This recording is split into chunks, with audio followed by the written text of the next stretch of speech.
Welcome. I hope this is working. Welcome to Neuralink live update. We're going to tell you about the progress of the first patient with the Neuralink Ireland and do a recap of the progress there. Then talk about what changes we were making for the second patient, which we're hoping to do an implant in the next week or so. And this is for our first product, which is called telepathy, which enables you to control a computer or a phone just by thinking. So we'll start off with just some introductions. DJ, you want to start? Hi everyone, my name is DJ Sal. I'm an electrical engineer and a chip designer by training. I led the design of several generations of the Neuralink implant. Currently, I was on the founding team and currently a president. I'm Matthew McDougall. I'm a practicing neurosurgeon and head of neurosurgery at Neuralink.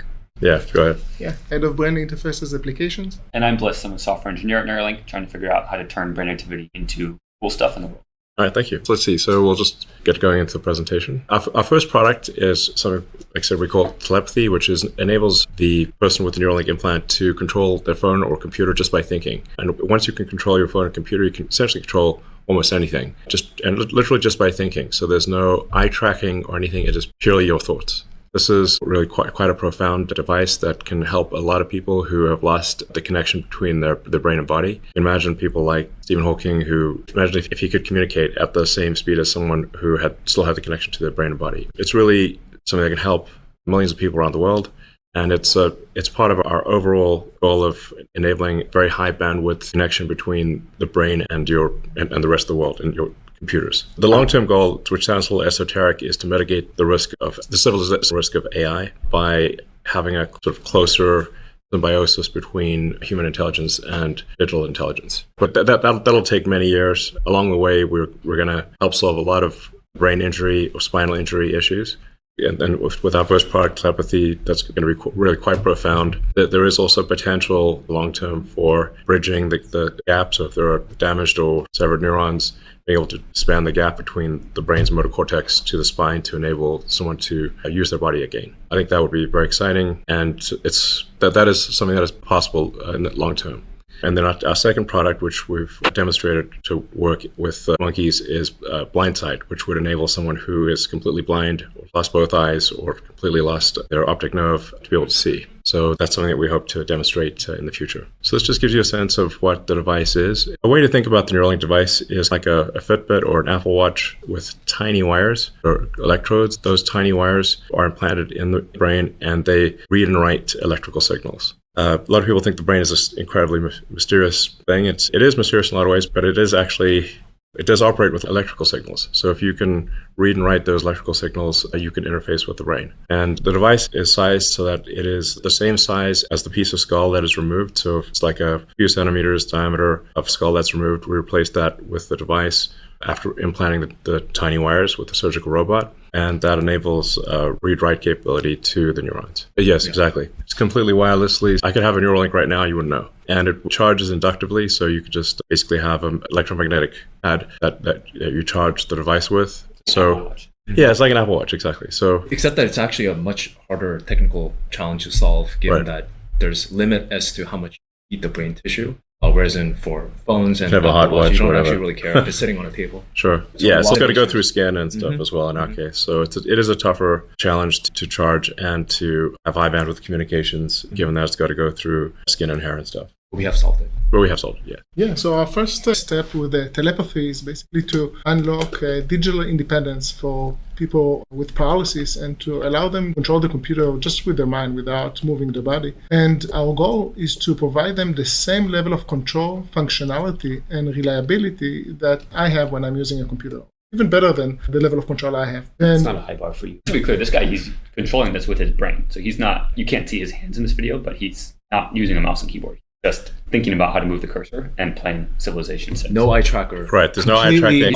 He's live streaming. You can go watch this on Twitter. Just thinking. That's it. Just thinking. This is just a couple days ago. Cursor move here. Yeah, this is like last night or 2 nights ago or something. Yes. Yeah. I think the way he also described it is he's using the There's many more videos on the platform. Yeah, so he's streaming that live and also can talk and move his head with the problem multitask. Yeah, you can also, if you join this live stream, you can ask him questions. He'll tell you all about what it's like to move. Also, I think I haven't played Civilization myself, but I think this is actually not easy mode. This is expert mode. This is Emperor mode. Emperor mode. If you have played Civ, Emperor mode is like the highest difficulty level. Just the point is, this is a cognitively demanding task while live streaming, playing the hardest mode of the game. And he's able to do that while moving the cursor. Talking, engaging with the audience while playing games. One of the other games he likes to play a lot is chess. I think it gets lost sometimes that he's actually playing speed chess. Against me, yeah. Which requires an incredibly high fidelity degree of control and speed of control in order to be able to win. Also, another cool stuff about our device is that use it anywhere, anytime. Also on a plane, during a flight, while creating really cool memes of cat. Also, our device unlocks things that previously were impossible for our participant. For example, we were able to connect him to his gaming console, Switch, and play Mario Kart with friends and family. And it was lovely to see them playing together after years that he couldn't do it since his injury. Imagine if you're sitting one row over from this guy and playing. You look over, he's making a cat meme. No hands, no movement. Yeah. Live in a weird world. Yeah, it's a strange time. Yeah, and he loves using the device and using independently daily to watch videos, read, play games using the browser. And the key metrics that we care is to make sure our device is actually useful, is to basically the amount of hours he used the device daily and weekly. And we track it since the surgery. And on weeks that he's not too busy and not traveling, he can even reach 70 hours of using the device a week. This is amazing. He would, of course, love to use it more, but need to run. He needs to sleep sometimes, and also, of course, to charge the device once in a while. Hopefully, we'll improve that over time. I think that maybe not obvious to people who are watching this. Like, it's a normal MacBook he's controlling. This isn't like some limited edition thing where there's only a few options. Like, you can just do anything that you can do on a MacBook Pro. Same one I have on my desk, actually. It's the exact same one. And maybe another interesting point is that on the first day he used BCI, he was able to break the previous world record for cursor control just by using the brain. And recently he even doubled it and was able to outperform about 10% of our engineered Neuralink. And you can be sure that we are very good in this game and very quick. And if you want to check out how you can do it, you can do it on our website. And it's very addictive games. Yeah, it's a very simple game. You just have to click on the square. But it actually, even though it sounds silly, it's quite it can be quite it sounds like it can be quite addictive, and it's especially if you get a low score and you think there's no way I gotta. Anyone who wants to try this, I recommend going to the Neuralink.com website and seeing if you can beat Nolan's record. And you will find that's actually quite difficult to do. This is really with version 1 of the device and with only a small percentage of the electrodes that are working. So this is really just the beginning, but even the beginning is twice as good as the world record. This is important to emphasize. The media has a habit of saying that the glass is 10% empty, but actually it's 90% full. I think it's really quite an accomplishment of the Neuralink team to have achieved with the first patient, the first device, twice the world record for the brain-to-computer bandwidth. That's really an astonishing, an amazingly great outcome. And it's only going to get better from here.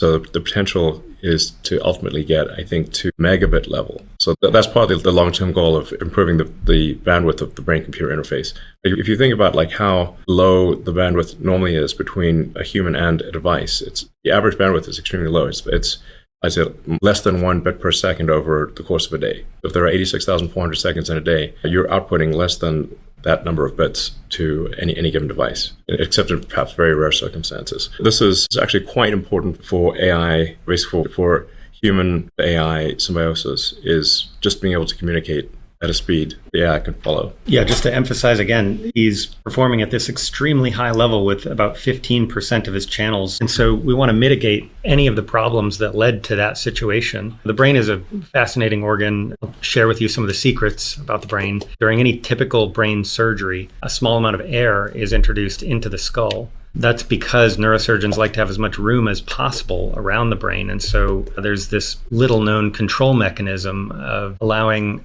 the concentration in the blood to rise a bit, which allows the brain to either expand or contract depending on where you target that CO2. But typically neurosurgeons will have the brain shrink by lowering CO2. What we're going to do in our future surgeries is keep the CO2 concentration actually quite normal, maybe even slightly elevated. And that'll allow the brain to stay its normal size and shape during surgery. That should eliminate this air pocket that we saw in the first participant. That air pocket, we think, may have contributed to eating up some of the thread slack as the air bubble migrated to be under the implant and push the brain away from the implant. And so that's easy enough to fix. Another consideration that we want to focus on for our upcoming participants is that the brain, think of it like a really complex folded onion. It's layer upon layer of sheets of neurons all over the surface of the brain folded into this odd-looking shape. the folds of the brain travel down deep into the brain, and along with it go those onion layers of neurons.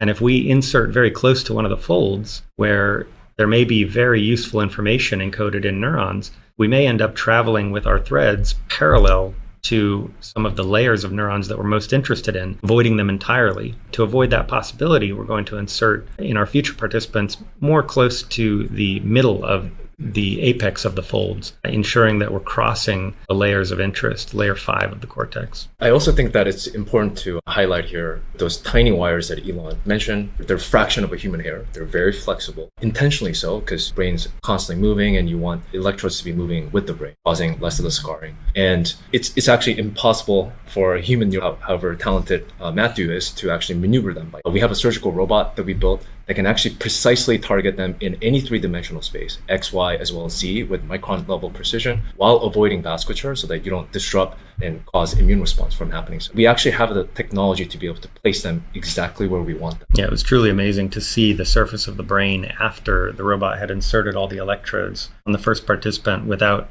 a drop of blood in sight. Is really quite an achievement. Yes, so something that probably most people don't realize is that the brain appears to be somewhat undifferentiated. So if you look at the cortex, it looks like a whole bunch of folds that where maybe it's not obvious just looking at, say, a picture of the brain that the brain is highly differentiated. That you pretty much know exactly where the part of the brain is that controls your right hand and your left hand and your leg and that kind of thing, or vision. It's actually quite precisely located. It's not. Some people might think, look at the brain like, oh, it could be anywhere, but actually, its brain is highly differentiated, even though it doesn't look it. It's yeah. Do you want to describe how we actually how we identify where to drill the cranium?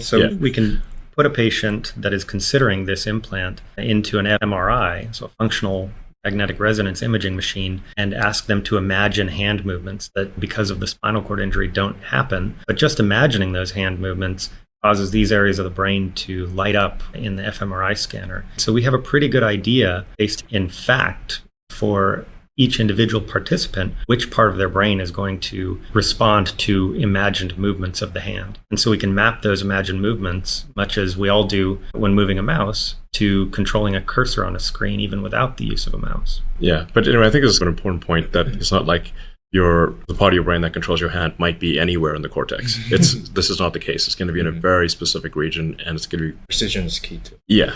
The left-handed, right-handed thing, in my mind too. If you're right-handed, you want the device on the left side, contralateral side to the hand. That's your dominant. Yeah, the left side of your brain controls the right side of your brain. Another of the risk mitigations we're looking at in the future is that the implant has a certain size. The depth of the bottom of the implant is actually thinner than the average human skull. And so what we want to be able to do is control the size of the gap under the implant, give the threads that travel from the implant into the brain as much slack as possible. We didn't do this in the first participant because we didn't want to manipulate any of their tissue that we didn't absolutely have to. In upcoming implants, our plan is to sculpt the surface of the skull very intentionally to minimize the gap under the implant, such that the bottom of the implant travels perfectly flush with the normal contour of the inner side of the skull. That will put the implant closer to the brain. It will eliminate some of the tension on the threads, and we think it will reduce some of the tendency of threads to retract. And we actually built a tool to do. Yeah, this is a very important detail. You really want the inner contour of the skull to be flush, so the implant, the brain doesn't want to pucker up into the gap. That's really quite a big deal. Minimizing the air pocket and the implant being flush with the inside contour of the skull are two very important. The additional benefit here is that you do see some amount of stick up, what we call stick up, so you minor bump in the head, but this actually eliminates that even further. Yes, really our goal is that if you run your hand over the top of the skull, you don't feel any bump, you don't feel any device. And that even if someone was bald, you wouldn't really even notice it. And then from the inner contour of the skull, the brain, from a physical standpoint, doesn't really notice that there's a divot in the skull because there's no divot. Okay, another aspect of the human brain that obviously differs from any of the animals that we tested in is that the human brain is a lot bigger. And so you may not realize that means the human brain moves quite a bit more than any of these other smaller brained creatures. And so when we open the skull, we see the brain travel toward and away from the robot about 3 millimeters in total as the heart beats and the breathing takes place. And so that movement, it adds a small challenge for the robot in precisely choosing a depth to insert each thread. It's not an enormous challenge, and we've already upgraded the robot's capabilities to be able to even more precisely target depth in even a very rapidly moving brain with a high amplitude of movement. You may think the most obvious mitigation for threads that pulled out of the brain is to insert them deeper. We think so too. And so we're going to broaden the range of depths at which we insert threads. For the very first participant, we had an enormous amount of data from our animal work, and we had very highly optimized our insertion depth to maximize the crossing of the layers of interest in the cortex with the electrodes that we're recording from. Now that we know retraction is a possibility, we're going to insert at a variety of depths that even in several cases of differing amounts of retracting threads, we're going to have electrodes at the proper depth. And with the deepest threads, be able to track how much retraction has occurred across the surface of the brain from each thread. And so we're going to both have more threads in the right layer and have better data on how much retraction has occurred. If you're a BCI nerd, you might know that being able to control individual Z depth per thread is not something that most neural interface devices offer. Most neural interface devices are a static, fixed, rigid array that you push in and all the electrodes are one depth. To be able to do this is actually pretty novel part of the robot. Yeah, the historical approach is to actually pound in a sort of bed of nails with an air hammer into the brain. It looked crazy. Just not a camera. This is. It sounds somewhat barbaric. This is not what we do, but this is what's been done before. Is literally just hammering in what looks like a bed of nails into the brain, which that's even actually works. It's astonishing that it actually works. And some people like manually, like DBS probes, you're just sticking in by hand. Neurosurgeons just guiding them in. Those are several orders of magnitude more volume of brain tissue that you're destroying compared to what we're doing. But that deep brain simulation stuff does actually work. It actually helps people a lot. Yeah. Yeah. That's a great product. Yeah. But I think we'll be able to do a much more finessed version of that down the road. It's really difficult. The Neuralink device is something that really absolutely minimizes damage to the brain, absolutely minimizes the load on the patient, and the goal is to allow someone to live a completely normal life. You won't even notice that someone even has the device. So, like I said, the ability to control your computer and phone, that's our telepathy, and then next device being able to allow people to see that could not see before. And in fact, you could allow people to see Geordi LaForge in Star Trek in any, whatever. Infrared. Yeah, infrared, ultraviolet, radar. So I think another way of saying it is that we want to give people superpowers. So it's not just that we're restoring your prior brain functionality, but that you actually have functionality far greater than a normal human. That's a super big deal. And I also think oftentimes the questions that we get a lot is, why do you have to actually go into the brain? What if you place it on the surface or outside the skull? Basically, the long story short, the physics of how it works, you really need to get the sensors, which are these facing in the brain, next to the source, which is as close to it as possible. Otherwise, what you get is you get a population response and not be able to do the level of controls that we believe.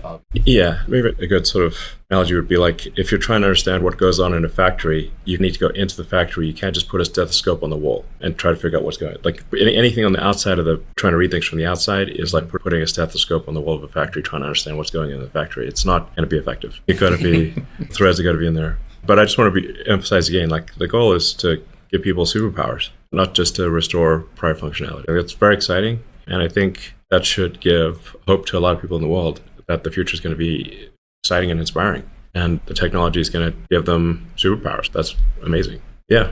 And can you multitask with it? Yeah, in fact, if you look at Nolan's streaming, and you can just check out Nolan's streams on the X platform, he's multitasking all the time. So he's while talking and listening to podcasts. Yeah, exactly. It's really just if you're using your hands and you're playing a video game while talking. Don't take our word for it. Just go watch. I mean, he's out there on the internet doing his thing. Yeah, exactly. So can you do keyboard shortcuts, or is it just the mouse?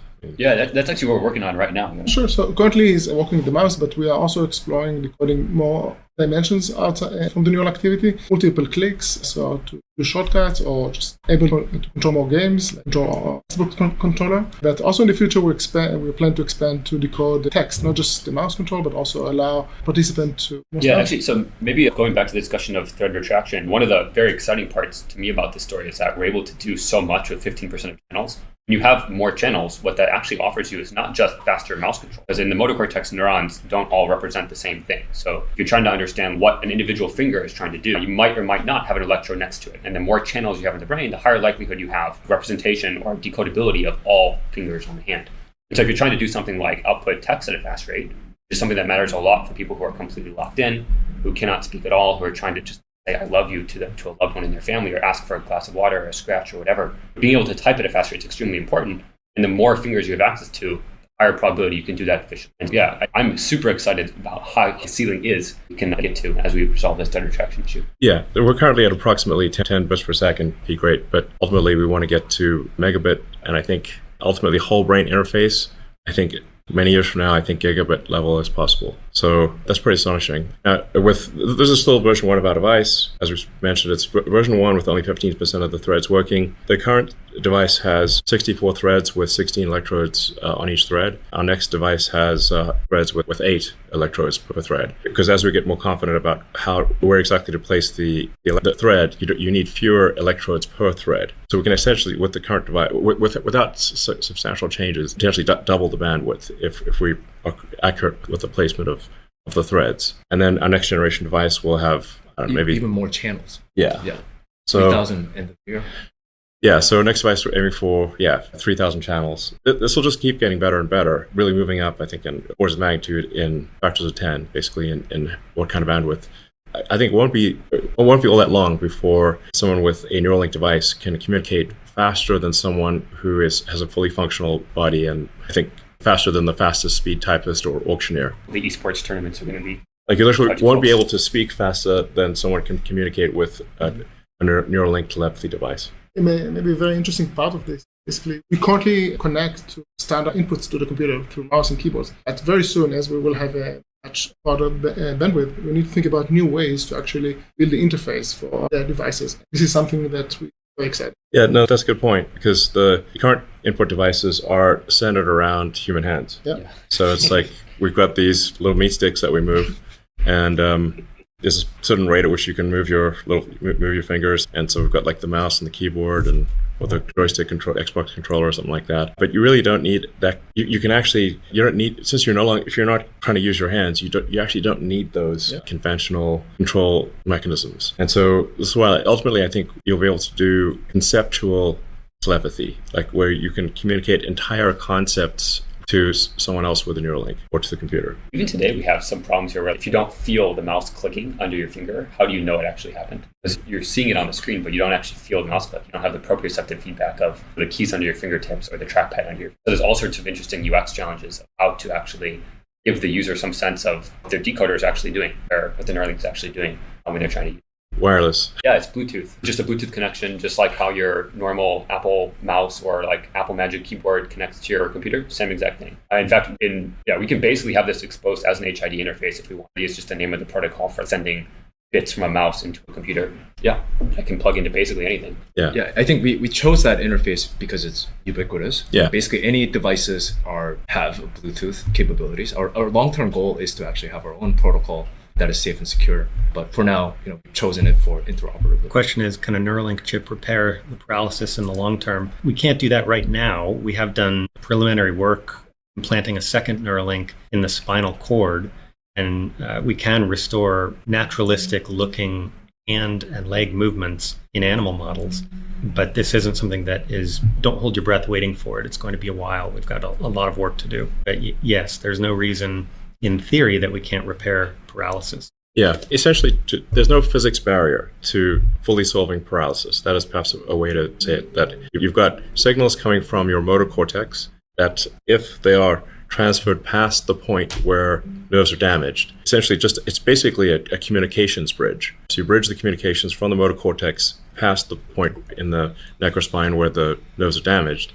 And it is possible from a physics standpoint to restore full body functionality. It's a very hard technical problem, but there is nothing that prevents it happening from a physics standpoint. In terms of next phase of rollout, we really want to make sure that we make as much progress as possible between each Neuralink patient. So we're only just moving now to our second Neuralink patient, but we hope to have, if things go well, high single digits this year. And I don't know, maybe this is somewhat dependent on regulatory approval and how much technical progress we make. But within a few years, hopefully thousands. Yeah, and I think one thing that is important to highlight is that it's not that we built only one device and one surgery. We've done hundreds of surgery. We've built thousands and thousands of devices, even for just the ability to earth any sort of low frequency failure mode. We have already been investing very heavily in infrastructure to be able to scale this thing on the device manufacturing side, as well as on the surgery side of things. We want to be able to help as many people as quickly as possible. Yeah. We go through obviously the appropriate hurdles that are regulatory challenges and proving out the device with. Yeah, the device implantation really needs to become almost entirely, if not entirely, automatic. In the same way that, say, LASIK eye surgery is done, you don't have an ophthalmologist with a laser cutter by hand. That would be crazy. But the ophthalmologist oversees the LASIK machine and makes sure that the settings are correct. And then the machine does everything and restores your eyesight. It's really remarkable how many people have had their eyesight restored with LASIK. And I think there's another one called Smile. They keep making it better. We need to have something similar for a Neuralink implantation so that you basically sit down and whatever whatever kind of upgrades or brain fixes are needed, that's reviewed by a medical expert. So we want to make sure that it's reviewed correctly, but it really needs to be automatic. So you sit down and within 10 minutes, you have a Neuralink device installed very fast. It's very cyberpunk, Deus Ex if you played those games. When will Neuralink start to interface with other devices like wheelchair? It's a great question. We're currently focusing on controlling computers and unlock independence in the virtual world. Of course, our plan is, as we mentioned earlier, robotic arm and wheelchair unlock independence in the physical world. This, of course, add additional risk if you make mistakes with your computer. There's some additional risk to that, but we are working with the FDA to allow us to do. Well, it seems like if the wheelchair has an app, the wheelchair just needs to have an interface. It does. Yeah. So if the wheelchair has a Bluetooth interface, you could just Bluetooth interface to the wheelchair. Yeah. And that's probably something we should do pretty soon. Yeah, it's really a matter of paperwork of showing that you don't want to drive off a cliff. I think we can limit the speed. So it doesn't go careening off into disaster. Yeah. But so just make it go slowly at first. Yeah. But yeah, so being able to really the Neuralink device just should work generally for anything that's got a Bluetooth interface, including potentially an Optimus. Yes, yeah, you could communicate with Optimus. Yep, absolutely. Optimus will also be able to talk to Optimus, but why not just beam it? But you could just instead of talking, you could just beam it directly. Or if someone has lost the use of speech, then they can still communicate to an Optimus. They can communicate telepathically to Optimus or by Bluetooth, and so even if someone has completely lost the ability to speak, they could still control their computer or phone. Also, if you have an Optimus and you have a Neuralink, you can just directly map the brain signal to control of the physical arm of the robot, and that's a very meaningful thing. If you're folks that have spinal cord injury, one of the biggest requests is to be able to scratch yourself. It's something that's quite annoying, actually. And if you have a scratch on your face, you can't fall asleep until you scratch it. It's very convenient to be able to move something physically towards you to be able to scratch. Similar things like eating food. If you need somebody to feed you, it's very hard to have dinner with friends in a way that is a normal social experience. And so if you can feed yourself, pick up a fork and actually eat a piece of chicken on your own, that's a big deal. It prevents and saves a lot of interactions with caretakers and other people in your life that you rely on to take care of you. It really increases your... I think an exciting possibility long-term also is to say, if you take parts of the Optimus humanoid robot and you combine that with a Neuralink, let's say somebody has lost their arms or legs, we could actually attach an Optimus arm or Optimus legs and do a Neuralink implant so that the motor commands from your brain that would go to your biological arms now go to your robot arms or robot legs. And again, you have basically cybernetic superpowers. Actually, so the latency from the Neuralink to your hand would probably be slightly faster than it is just to go to your physical hand. So you can imagine if you're a piano player or I don't know, anything that requires extremely fast hand movements, that you could actually have a pretty imbalanced right-hand robotic arm control versus left-hand physical arm control. That's one of them. Yeah, like I said, it's just a cyberpunk Deus Ex in a future where you have cybernetic upgrades that are actually better than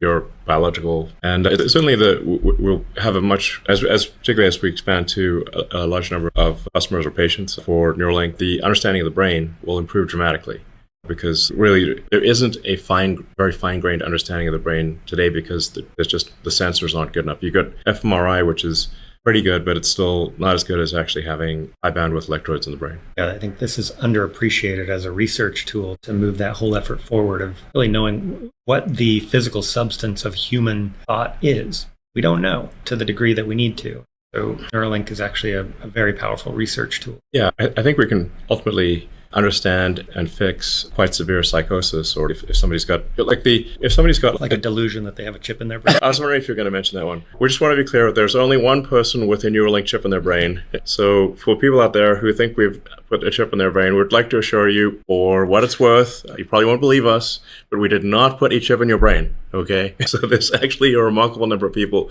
who think we have put a chip in their brain, but we have not. But in the future, if you would like us to put a chip in your brain, which will perhaps help with the issue of thinking that you have a chip in your brain, then we will be able to do. There are people that have severe schizophrenia. They've got basically things that their brain is malfunctioning in some way.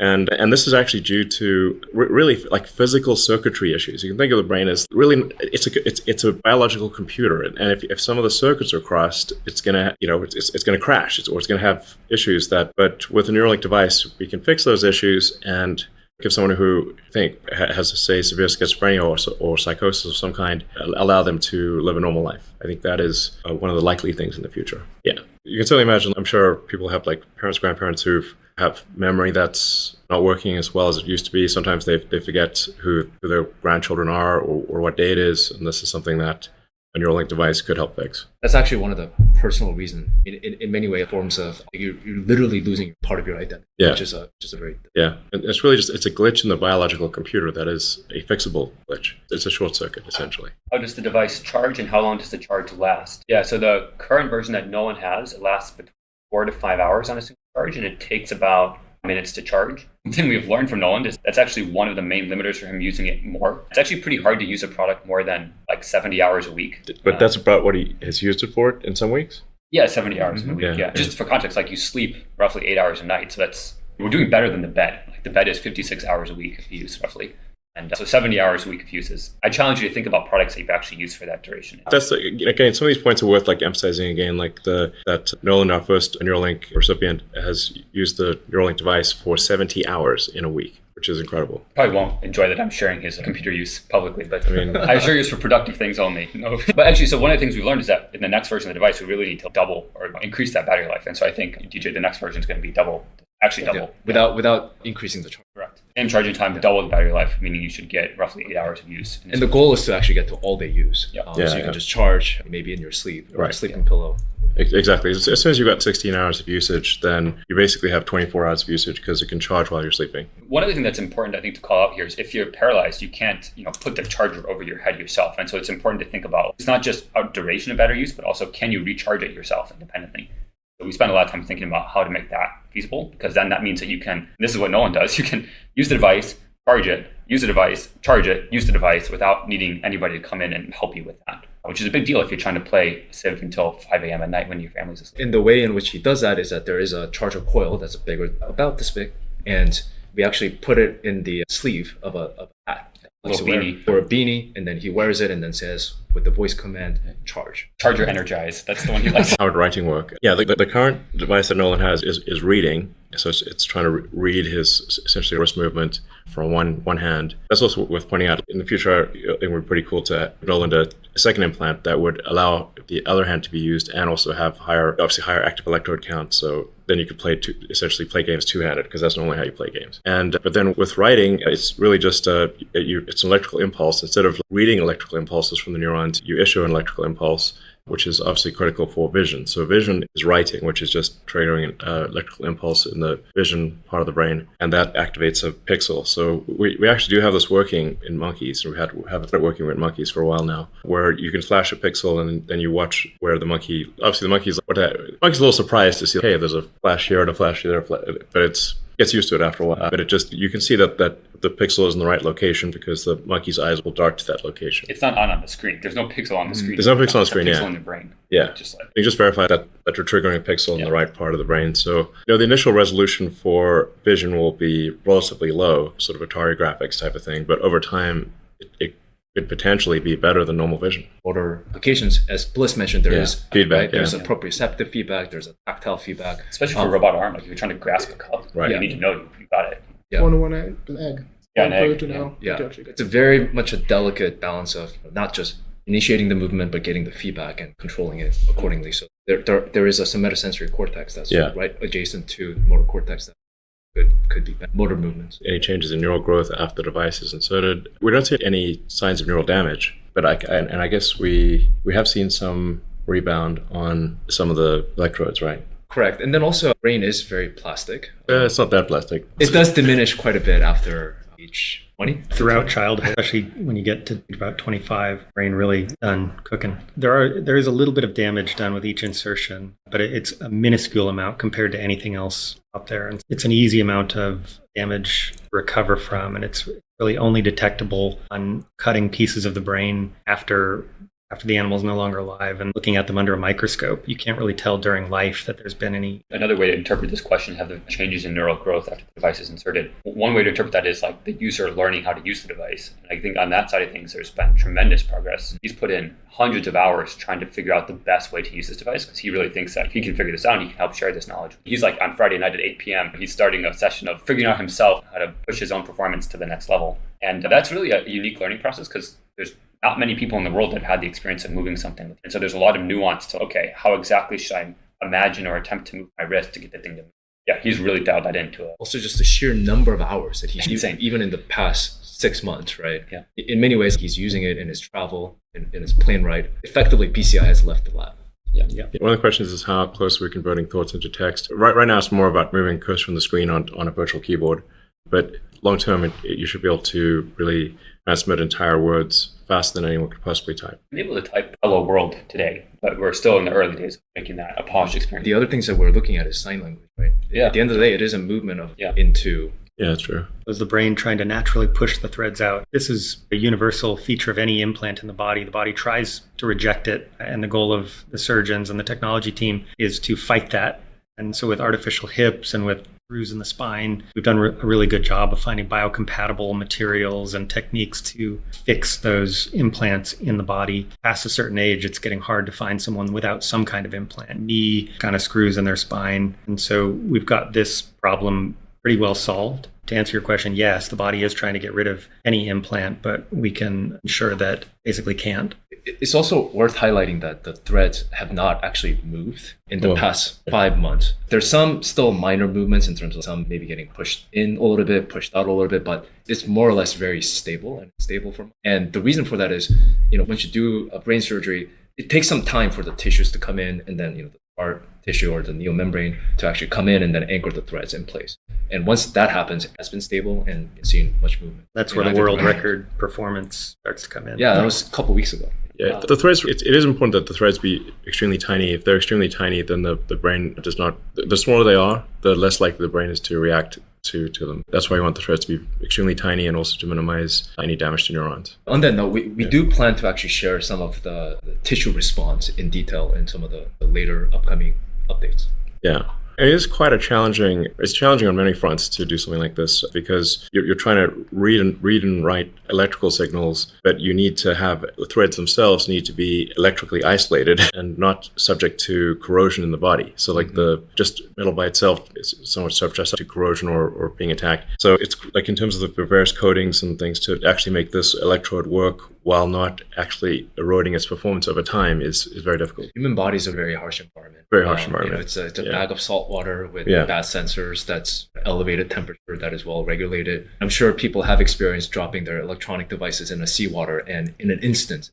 So we're going to wrap this up soon. There's like a few last questions. Yes. So a good question. So what about upgrades? So yeah, we do think it's going to be important to be able to upgrade the device over time. Just like you wouldn't want like an iPhone 1 stuck in your brain forever. If you've got an iPhone 15, you probably want the iPhone 15, not the iPhone 1. So I think people over time will be able to upgrade their Neuralink. So we'll take the Neuralink device out and put a new one in. And we have done this with some of our animals. And they've actually, in one case, we did it with, we upgraded a device 3 times and with a pig.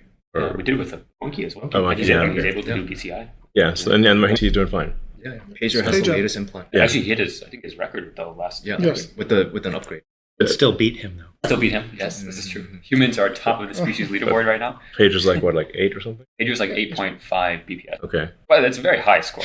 Yeah. I'm not trying to put Pager down. And also to train a monkey to do that is like a whole challenge on its own. We have the best animal care team. Yeah, I just do want to emphasize we do our absolute best to take care of the animals. And when we had a USDA inspector come through, she said that this was the nicest animal facility she's ever seen in her entire life. They So order breakfast on an app. the monkey orders room service. Yeah, I'm not even kidding. Yeah, Like, we have monkey room service, which is rare. We're the only ones who offer monkey room service. We really do everything we can to maximize the welfare of the animals. All right, with that, thank you everyone for tuning in. I hope you found this interesting.